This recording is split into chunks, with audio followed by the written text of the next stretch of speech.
I think it goes without saying that one of the strongest parts of the Owl House Season 2 has been the introduction and arc of the Golden Guard, Hunter, who, as of the episode Hollow Mind, is now fully aware of the fact that he is a Grimwalker, a clone of Philip Winnebane's brother. Once Hunter learned of this shocking revelation, he began to go through a little bit of an existential crisis. He's not sure if he's a human or a witch, just that he's the clone of someone that Belos killed in cold blood. And there have been many others before him. But also, as soon as Hunter found out, Emperor Belos was immediately set on having Hunter destroyed and replaced with another Grimwalker. However, I have a theory. While Belos wants to get Hunter out of the way before creating another Grimwalker, I don't think he'll be left with much of a choice, as Hunter now has plenty of protection with his allies. They're not gonna let him go out so easily. In all those Season 2s coming to a close, I think I know what the focus of Hunter's arc in Season 3 will be, which is insane to say as it's only comprised of 3 45-minute specials. But at the same time, hell yeah, 3 45-minute specials. And I think it all comes down to Belos biting the bullet and creating a new Grimwalker, whose first mission will be to take out our Golden Guard. And to stay in the loop of all things Owl House, please be sure to subscribe to the Roundtable with notifications on so you never miss a video. And be sure to check out Toon Drip with our Owl House and Amphibia-inspired merch. Link in the description down below. First things first, we have reason to believe that Belos has already been preparing to create another Grimwalker. After all, viewers first caught on to the concept in the episode Eclipse Lake, due to a book in the Emperor's possession being shown to the audience wide open on a page around Grimwalkers and the ingredients needed to create them. Couple this with his deception, constantly telling Hunter that the Titan has big plans for him, and rather ominous foreshadowing in Elsewhere and Elsewhen. I'll probably require another sacrifice sooner or later.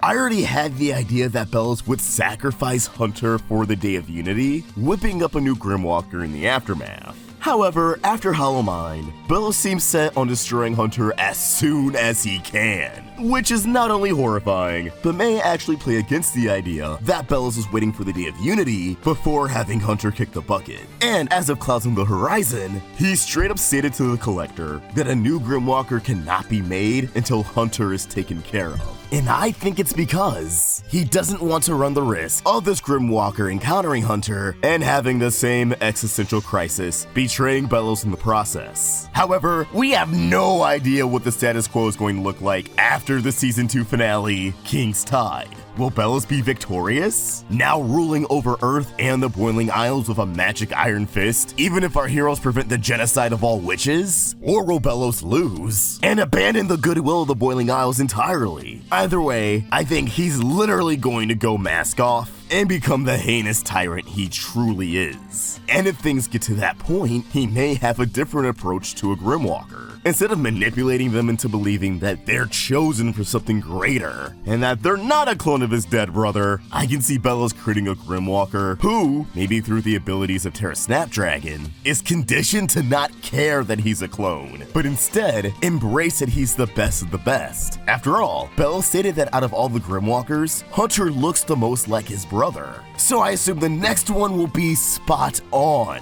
Perhaps he won't have a chipped ear or a gap in his teeth. Instead, he'll be perfect, an absolute Chad, and recognizing himself as the alpha clone, he'll make it his life's mission to destroy our Hunter. And think about it, this would be a great way to conclude Hunter's arc. Even before the confirmation that he's a Grimwalker, the boy was struggling with feelings of inadequacy, of not being the perfect prodigy. He was worried that he's not good enough.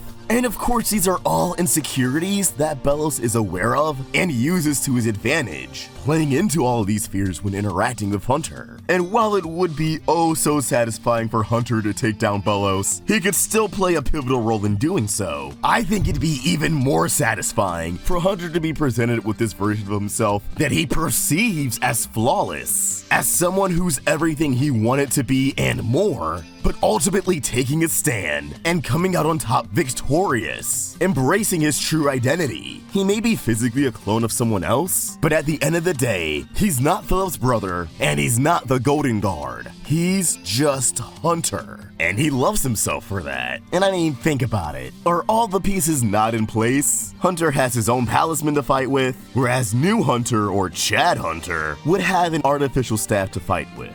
Hunter has his new outfit, while the Grimwalker could don his old uniform. And I can already imagine the salty look on Belos' face when Hunter either defeats the Grimwalker or befriends him, forcing Belos to confront the reality that his warped worldview is wrong. His approach and treatment of others is wrong, and his perception of witches is wrong, because you already know that Hunter's friends would be right by his side through every step of the way. But like, come on, if it came down to like a witches duel, calling back season 1, I would just lose my mind. I don't know. I think this would be a great way to cap off Hunter's arc, especially as it's built around identity and his flaws. And I hope this is a route they go down. But as always, these are just my thoughts and I want to hear yours. What do you think? Will we meet another Hunter during the show's run? Let us know in the comments down below. And keep the conversation going by giving us a follow at Fox and at Roundtable Vids on Twitter and Instagram. Be sure to check out Toon Drip, and if you enjoyed this video, please remember to like and subscribe to the Roundtable for more great cartoon content. Thank you for watching, and I hope you have an awesome day. See ya!